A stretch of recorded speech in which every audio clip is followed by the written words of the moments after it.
Hello everyone, welcome to Srinivasa.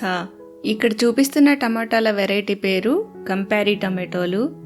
Cherry టమాటాల కంటే కొద్దిగా పెద్ద సైజులో ఉండి మంచి ఎరుపు రంగులో ఉంటాయి.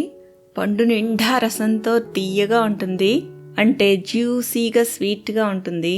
సలాడ్స్లో, శాండ్విచెస్లో, పిజ్జా టాపింగ్స్గా చాలా బాగుంటుంది. పోషకాల పరంగా చూస్తే vitamin A, vitamin C, potassium ఇవన్నీ ఉంటాయి. పెంచటం చాలా సులభం. 70 నుంచి 80 రోజుల్లో ఈ టమాటా పండ్లని కోసుకోవటం మొదలు పెట్టవచ్చు. ఈ టమాటాలని మేము ప్రతి సంవత్సరం పెంచుతూ ఉంటాము. ఎట్లా పెంచానో వచ్చే వీడియోలో చూపిస్తాను. ఈ వారాంతం మేము 2-3 నర్సరీలు తిరిగాము. అక్కడ ఈ కంపారీ చెట్లు కనిపిస్తాయేమో అని చూశాను. అక్కా, అది మొక్క, మా వైపు చెట్టు అని కూడా అంటారులే. నేనేమన్నా ధ్రువరాటిలాగా గోవును చూపించి బర్రన్నానా ఏమిటి? మొక్కను చూపించి చెట్టనేగా అంటా. ఇంతకీ ఎక్కడున్నాను? ఆ నర్సరీల్లో ఈ మొక్క దొరుకుతుందేమో అని చూశాను. ఈ మొక్క అయితే ఎక్కడ 2-3 నర్సరీల్లో వెతికినా దొరకలేదు, కానీ పెంచుకోవడం అయితే చాలా సులభం.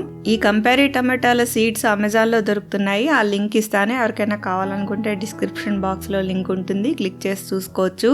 విత్తనాలు కొనకుండా పెంచుకోవాలి అనుకుంటే ఈ టమాటాలు సాధారణంగా అన్ని గ్రోసరీ షాపుల్లోనూ కంపారీ టమాటోస్ దొరుకుతాయి. కంపారీ ఆన్ ద వైన్ అని కానీ, కాక్టైల్ టమాటోస్ అని కానీ ఆ పేరుతో దొరుకుతాయి. చెర్రీ టమాటాల కంటే కొద్దిగా పెద్దగా ఉంటాయి.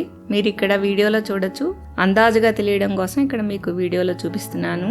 ఈ మొక్కని కంటైనర్లలో మేమెలా పెంచామో వచ్చే వీడియోలో చూపిస్తాను. ఈ వీడియో నచ్చినట్లయితే ఒక లైక్ కొట్టండి, ఒక షేర్ కొట్టండి, ఒక కామెంట్ పెట్టండి. ఛానల్కి ఇప్పటిదాకా సబ్స్క్రైబ్ చేసుకున్నట్లయితే తప్పక సబ్స్క్రైబ్ చేసుకోండి. మళ్ళీ మరో వీడియోతో have a great day. Bye bye.